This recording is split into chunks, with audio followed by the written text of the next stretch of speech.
In our village, every second daughter either dies by 16 or brings death to someone she loves. That's what they whispered behind closed doors in Ituma, a village wrapped in mist and silence, where the baobab trees stood, like ancient judges, and the moon never shone too bright on secrets.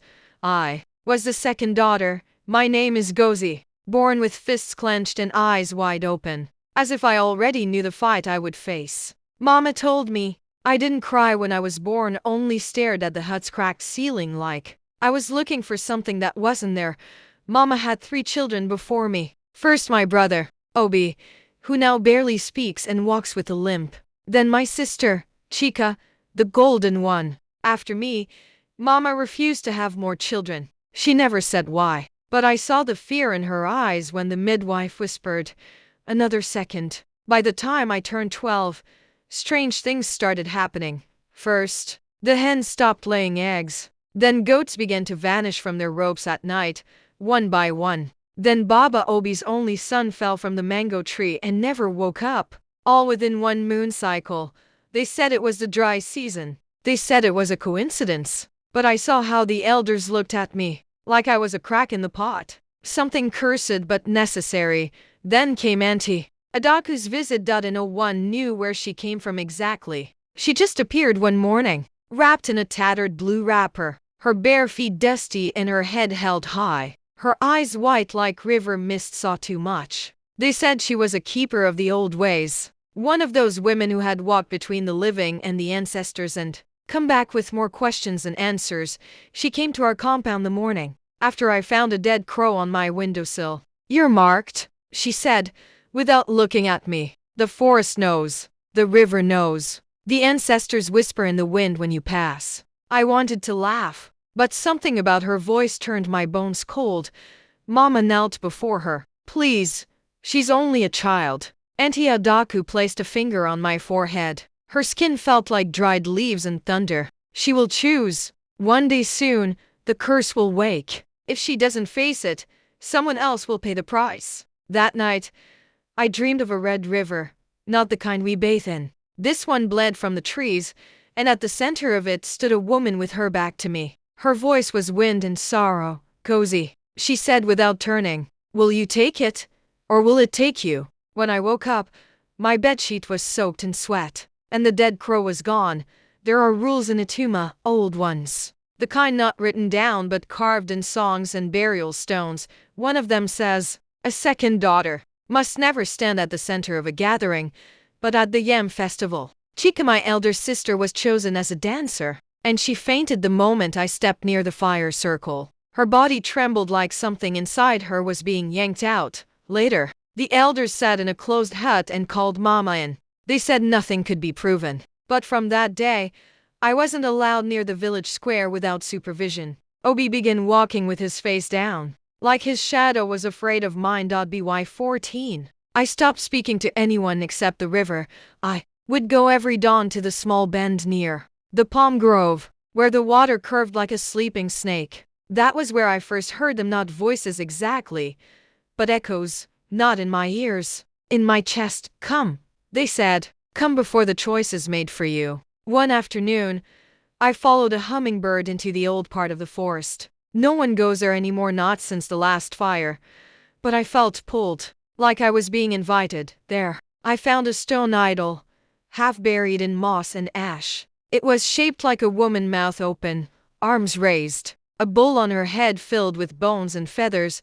When I touched it, my skin burned, and I heard laughter, not happy laughter, knowing laughter.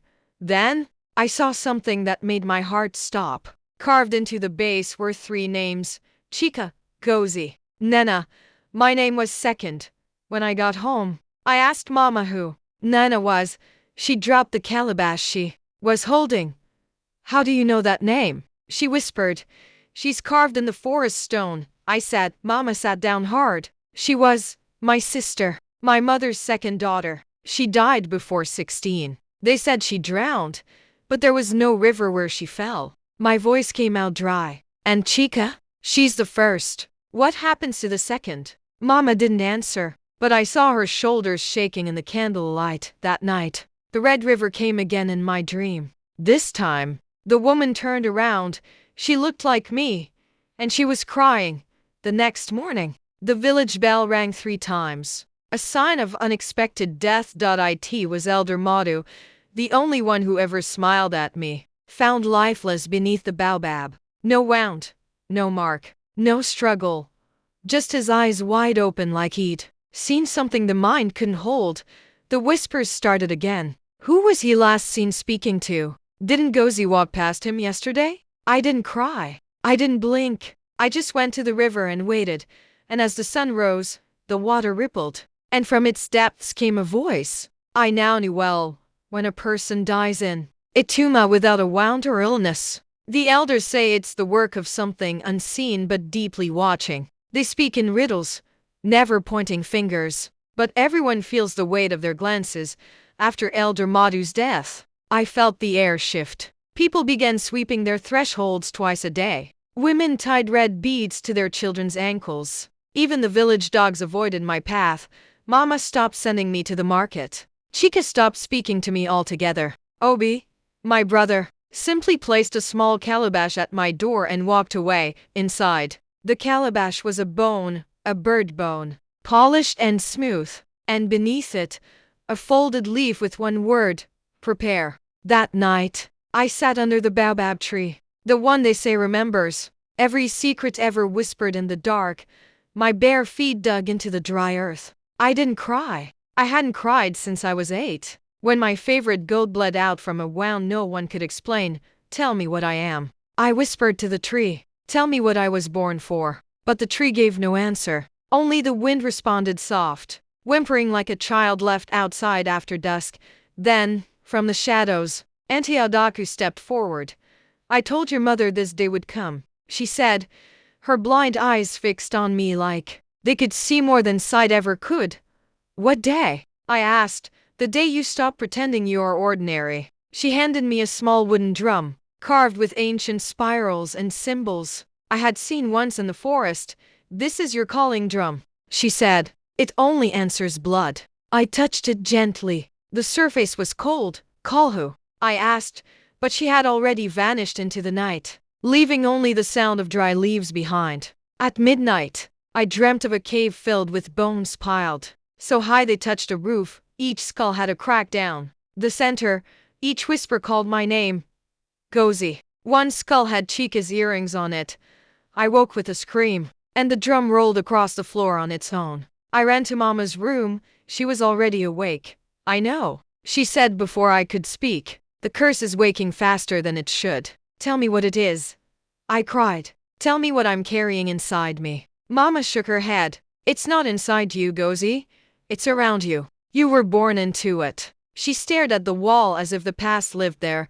When I was pregnant with you, she said slowly, the birds stopped nesting near our home. I dreamt of crows feeding on stars. Your umbilical cord wrapped around your neck 3 times. Why didn't you? Because I loved you, she snapped. And love blinds even the wisest woman. She took my hand, and for the first time in years, I felt it tremble.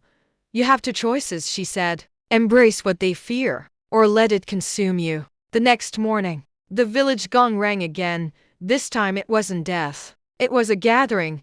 They called it the Trial of Shadows. A secret meeting of elders held only when something unnatural threatened the village's harmony. They called Mama to speak. Then Chika, then even Obi. But not me. I watched from behind the old well, hiding in the shadow of the millet stalks. I saw Chief Anwa slam his staff on the ground. She is the second, he said. Let the gods decide. That night, a decree was passed. Ngozi must go through the Oro ritual, the ancient rite, meant to purge cursed blood. No girl had survived it in 50 years. The ritual would take place on the 7th night of the red moon, deep in the forest of echoes. No torch, no guide, no food. Only a drum and the curse she carried. If she returned before dawn, the curse would be broken. If she didn't, the earth would drink her name and forget she ever existed. Mama came to my hut that night. Her face was pale, eyes swollen. They've given you no choice, she whispered. There's always a choice, I said. She stared at me for a long time before speaking again. Then make it wisely, She left behind a small gourd wrapped in red cloth. Drink only if the spirits are silent. Then she hugged me tight, like she was trying to press all her love into my bones before they were scattered. As the red moon rose, I stood at the edge of the forest of echoes. The trees groaned like old men. The air smelled of iron and ash. The elders chanted behind me. The village watched, but no one stepped forward. Not even Chika, not even Obi, only Ndiadaku, her voice cracking like dry wood, whispered one last warning: walk straight, speak little, and whatever you hear, do not look back. I stepped into the forest. A tea first. Silence, then the drum on my back began to vibrate, a low hum, like something waking from sleep. The deeper I went, the thicker the air became. Shadows moved between the trees, whispering in tongues I didn't know but understood in my soul. Daughter of the second line, blood bound to bone, will you face or will you fall? I kept walking, then the ground gave way beneath me, and I fell into darkness. I landed in a cavern lit by blue fire. The walls pulsed like breathing skin. In the center stood a figure, tall, faceless, wrapped in black cloth. In its hands was a bowl. Drink, it said. My mouth dried. What is it? The blood of all the second daughters who came before you. I shook my head.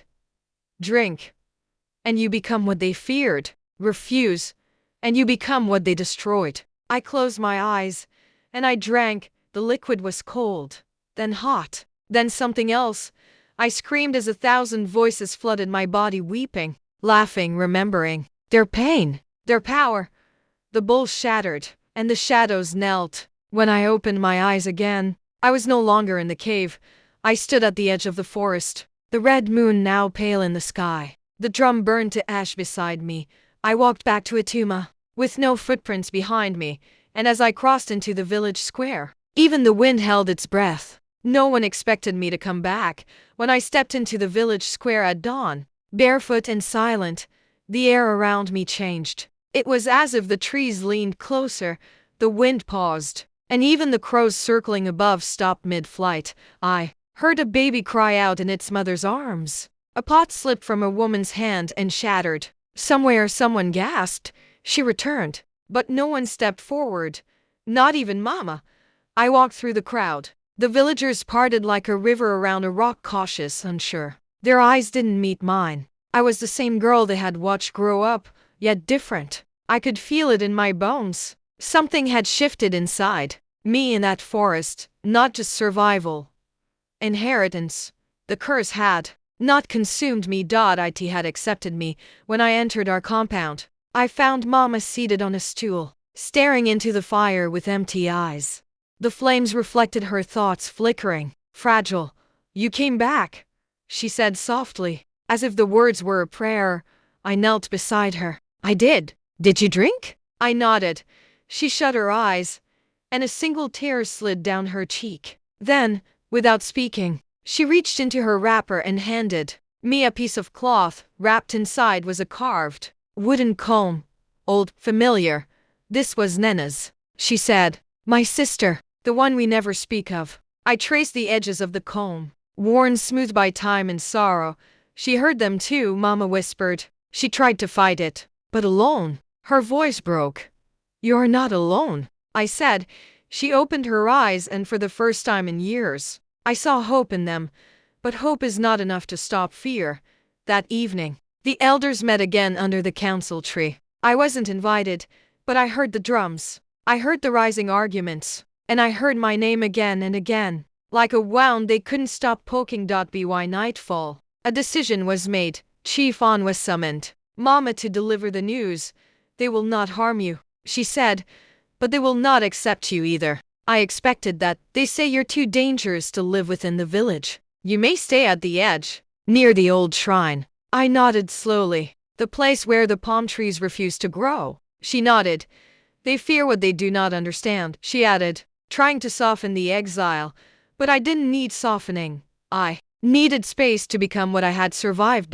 So I moved to the edge of Ituma, where the wind howls louder, and the shadows are thicker. The villagers called it the frayed land, a place where boundaries between the living and the spirit world were said to blur. I Built a small hut with my hands, using branches and stone. I lit no fire the first night. The darkness felt like company, not a threat. That night, I dreamt again. Not of blood, not of bones. This time, I dreamt of a girl standing in a field of fireflies, her hand reaching out to mine. She wore the same comb in her hair. An N and by the end of that week, 3 children came to visit me secretly. One had been having dreams of fire. Another saw the eyes of animals glow with messages. The third said she could hear songs in the rain. I recognized it immediately. The calling. They too were touched, different, watched, feared, just like I had been. I didn't send them away. Instead, I taught them how to listen without panic, how to walk through wind like it was whispering secrets instead of warnings, how to hold a drum without fear of what might answer. Word spread, quietly at first, then faster. They began calling me Akichi, the one who speaks. Between, women with strange dreams came for guidance. Men who had lost sons sought meanings in smoke. Even Chief Onwa's wife came, hidden under a veil, begging for an interpretation of the water, turning bitter in her home. I gave no curses, no blessings, only truths that had long hidden in plain sight. But power, even when earned, threatens those who never had it. One evening, as the moon hung like an eye, a boy came running from the village. "They've taken your sister," he cried. "They say she's next." My blood went cold. "Who?" I asked. "Chica." I ran, faster than I ever had, through the cassava fields, past the yam store houses. The villagers turned as I passed, but none tried to stop me. In the village square, Chica knelt before the elders, her hands bound, eyes wide with terror. "She has been hiding dreams," one elder declared. "She has been touched by the same curse." "Lies," I shouted, stepping forward. "You fear what you see in yourselves." Chief Onwa rose. "Your return brought darkness. Now your sister carries it. The bloodline must be broken." I moved between Chica and their blades. "You do not understand what the curse truly is," I said. "It is not a punishment. It is a gift passed through fire." They didn't listen, but Chica did. "I've seen them," she whispered, tears streaking her face. "In my sleep. Women in white. A river of names. They call me now too." I knelt beside her. "Then don't fear it," I said. "They're calling you home." Suddenly, the drums stopped. A wind blew through the village, not hot, not cold, just ancient, and with it came the sound of footsteps from behind the baobab tree. A woman stepped forward, not young, not old. Her skin shimmered like water in moonlight. Eyes were not eyes, they were mirrors. The elders fell silent. "I am the memory of what you erased," she said, "and I come not for vengeance, but for witness." She turned to me. "Ngozi, you opened the path. Now walk it with your sister." Then she vanished. No one moved. No one dared. I cut Chica's ropes. She stood slowly, shaking, but strong. We left the square side by side, not as cursed girls, but as daughters of something older than fear, something rising. The night after, I walked Chica out of the village square. The winds changed, not the usual breeze that rustled through cassava leaves or cooled the back of your neck after sunset. No, this wind was heavy, as if it carried something old, something watching. Chica and I didn't speak as we crossed into the frayed land. I lit a small fire in front of my hut, and we sat on opposite ends of the flame. She was staring at her wrists, where the ropes had left red marks. I could see her jaw clenched, her eyes lost. "Do you hate me for bringing this to you?" I asked finally. She looked up. "I hated you once," she admitted, voice quiet. "When we were children, I used to pray you'd just disappear. But now," she touched her wrist again, "I think this was always in both of us. I just didn't want to see it." I nodded. "That's what they count on, that we turn against ourselves before we ever ask the right questions." We sat in silence. Then she whispered.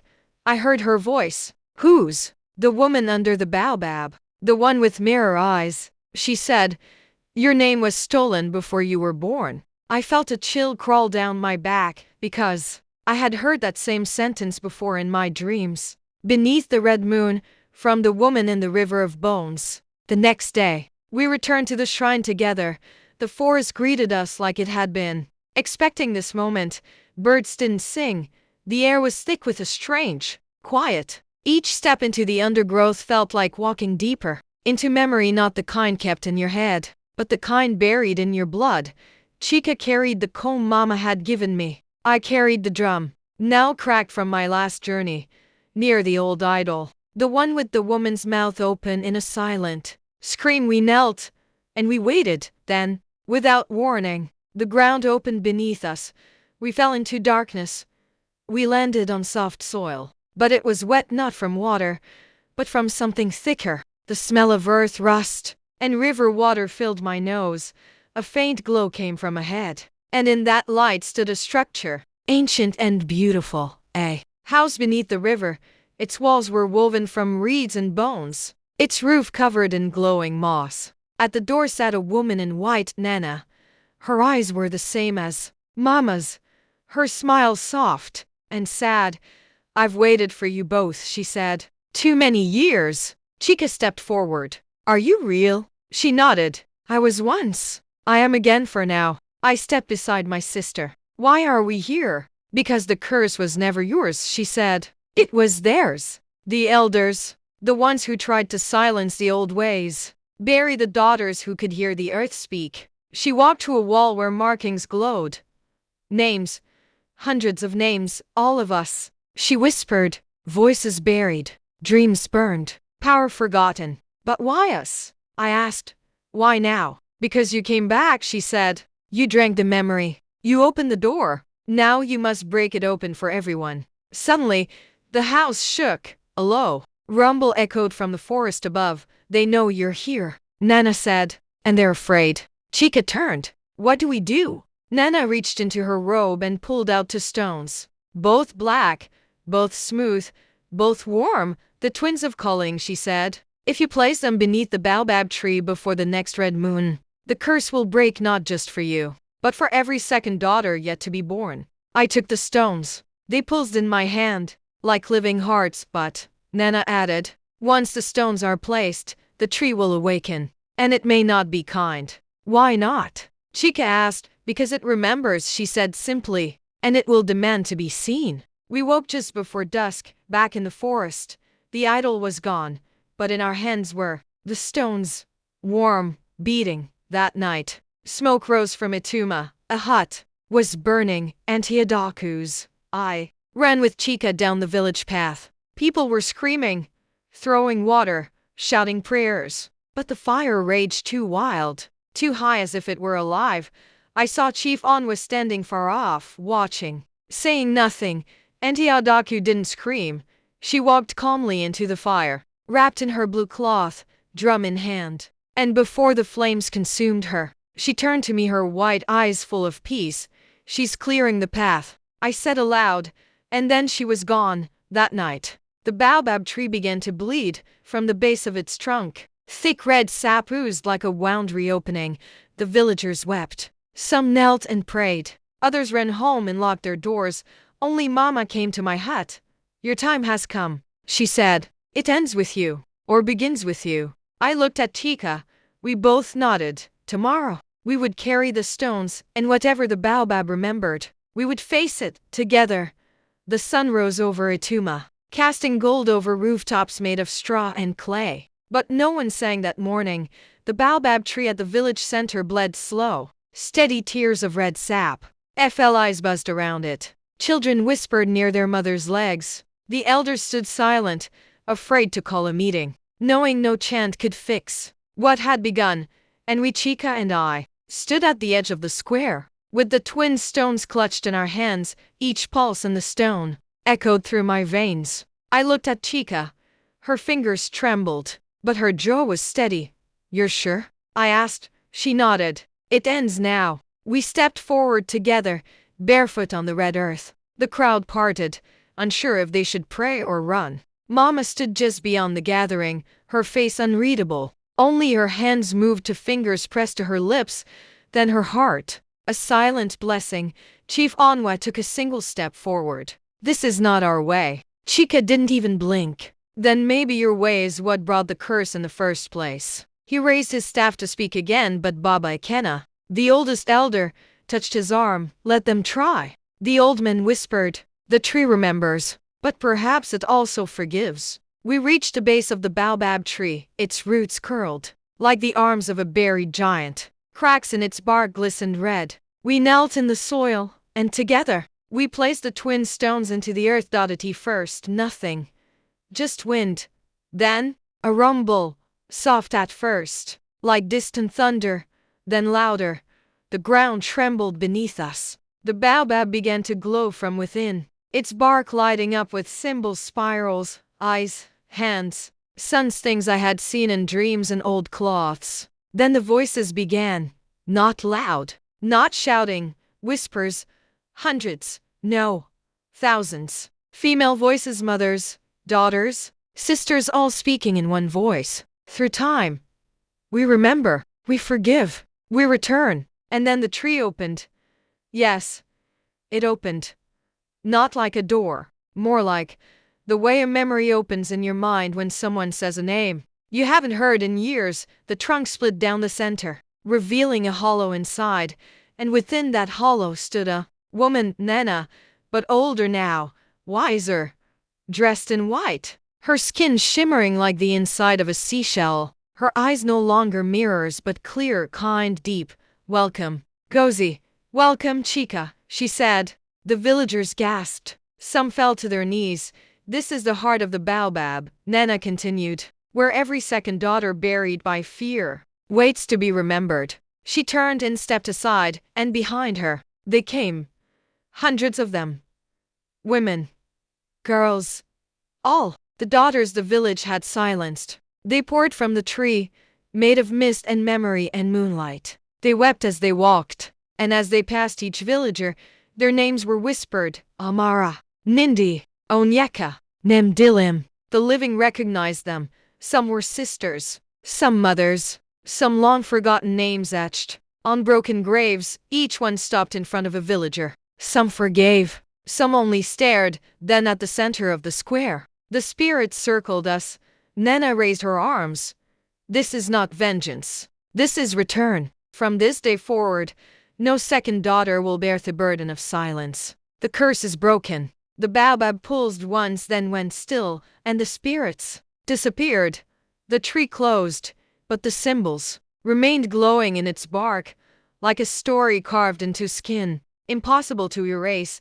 The silence afterward was complete. Then, Mama stepped forward and did something no one expected. She knelt before me and said, "Forgive us." I raised her gently. There's nothing to forgive, only something to rebuild. And the rebuilding began that very day. In the moons that followed, everything changed. The elders no longer ruled from fear, but from remembrance. The forbidden songs were sung again, this time louder, with drums that echoed for miles. Girls who'd been hidden away were brought into the light, and at the base of the baobab tree, a shrine was built, not of worship, but of honor. It bore the names of every second daughter buried by time and shame, and beside it, a wooden bench where anyone could sit and listen to the wind speak, because now it spoke clearly. Chika and I remained in the frayed land for a while. People came, still, in secret and in light, not for magic, but for truth, and we gave it freely. One evening, Chika sat beside me, her hands muddy from planting a cassava shoot.